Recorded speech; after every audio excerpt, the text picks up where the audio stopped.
Ration card থকা প্ৰতিটো পৰিয়ালে পাব 18,000 টকা। এই টকাটো পোৱাৰ বাবে এটা এপ্লাই কৰিব লাগিব। যিসকলৰ ৰেচন কাৰ্ড আছে সকলোৱে এই আঁচনিত এপ্লাই কৰিব পাৰিব।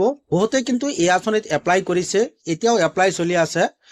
কেনেকৈ এপ্লাই কৰিব লাগিব, কি কি ডকুমেণ্টৰ প্ৰয়োজন হ'ব, সম্পূৰ্ণ প্ৰচেছ আপোনালোকে এইটো ভিডিঅ'ৰ জৰিয়তে জানিব পাৰিব। ইয়াৰ এপ্লাই কৰিবলৈ এইটো পেজত আহিব লাগিব।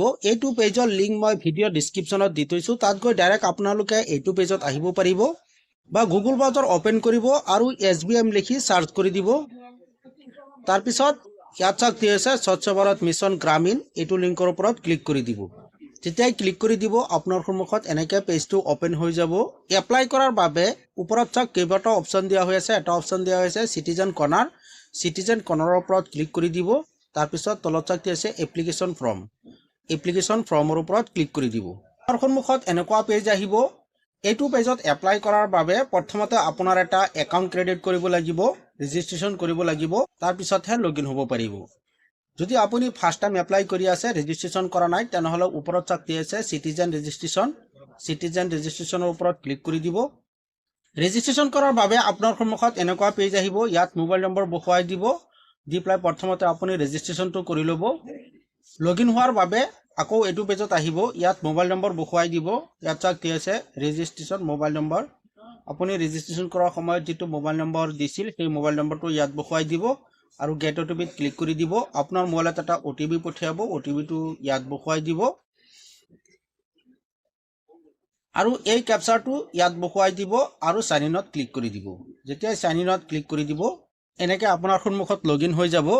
এপ্লাই কৰাৰ বাবে ইয়াত চাওক দুটা কলম দিয়া হৈ আছে। এটা হ'ল নিউ এপ্লিকেশ্যন, নতুন এপ্লিকেশ্যন কৰাৰ বাবে নিউ এপ্লিকেশ্যনৰ ওপৰত ক্লিক কৰি দিব আৰু ষ্টাটাছ চেক কৰিবলৈ 2 নম্বৰত যিটো অপশ্যন দিয়া হৈ আছে ভিউ এপ্লিকেশ্যন, ইয়াত ক্লিক কৰিব লাগিব। নিউ এপ্লিকেশ্যন কৰাৰ বাবে নিউ এপ্লিকেশ্যনৰ ওপৰত ক্লিক কৰি দিব। এপ্লাই কৰাৰ বাবে আপোনাৰ সন্মুখত এনেকৈ ফৰ্মটো খোল খাই আহিব। এই ফৰ্মটো ফিল কৰিব লাগিব। প্ৰথমতে ইয়াত এড্ৰেছ ফিল কৰিব লাগিব। ষ্টেটৰ নাম আহি যাব। তাৰপিছত ইয়াৰ পৰা ডিষ্ট্ৰিক্টটো চিলেক্ট কৰি দিব। ইয়াৰ পৰা ব্লক, ইয়াৰ পৰা গাঁও পঞ্চায়ত, ভিলেজ আৰু হেবিটেশ্যন, এইকেইটা আপোনালোকে চিলেক্ট কৰি দিব। তাৰপিছত ইয়াত চাওক দিয়া আছে name of the applicant as per Aadhaar card. Aadhaar কাৰ্ডত যেনেকৈ নাম আছে ইয়াত বহুৱাই দিব। ইয়াত আধাৰ নাম্বাৰ বহুৱাই দিব। এইটো বক্সত টিক চিন লগাই দিব আৰু ভেৰিফাই আধাৰ নম্বৰত ক্লিক কৰি দিব। এনেকৈ আপোনালোকে প্ৰথমতে আধাৰ কাৰ্ড নম্বৰটো ভেৰিফাই কৰি দিব। তাৰপিছত ইয়াত দেউতাকৰ নাম বা হাজবেণ্ডৰ নাম বহুৱাই দিব আৰু ইয়াৰ পৰা জেণ্ডাৰটো চিলেক্ট কৰি দিব। কেটাগৰী, চিলেক্ট কেটাগৰীত ক্লিক কৰি দিব। ইয়াৰ পৰা APL BPLটো চিলেক্ট কৰি দিব আৰু ইয়াৰ পৰা সাব কেটাগৰীটো চিলেক্ট কৰি দিব। কাৰ্ড টাইপ, কাৰ্ড নাম্বাৰ এইকেইটা আহি যাব, দিব নালাগে। তাৰপিছত মোবাইল নম্বৰ, ইয়াত মোবাইল নম্বৰ বহুৱাই দিব। যদি ইমেইল থাকে ইয়াত বহুৱাই দিব আৰু ইয়াত ফুল এড্ৰেছ বহুৱাই দিব। তাৰপিছত তলত বেংক ডিটেইলছ দিব লাগিব। প্ৰথমতে ইয়াত IFSC কোড, বেংকৰ IFSC কোডটো ইয়াত বহুৱাই দিব। বেংকৰ IFSC কোডটো বেংকৰ একাউণ্টত পাই যাব।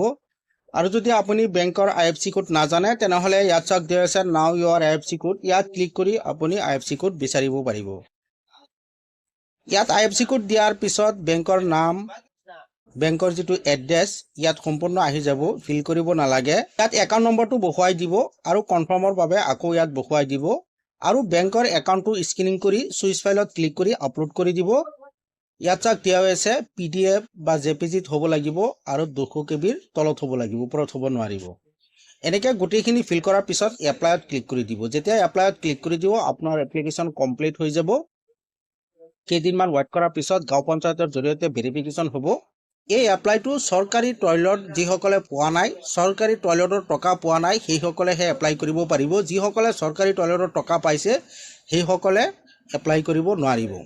যদি আপুনি টয়লেটৰ টকা পোৱা নাই, এনেকৈ এপ্লাই কৰাৰ পিছত গাঁও পঞ্চায়তৰ জৰিয়তে ভেৰিফিকেশ্যন হ'ব। ভেৰিফিকেশ্যন হোৱাৰ কেইদিনমান পিছত টয়লেট বনোৱাৰ বাবে চৰকাৰৰ ফালৰ পৰা 18,000 টকা দিয়া হ'ব।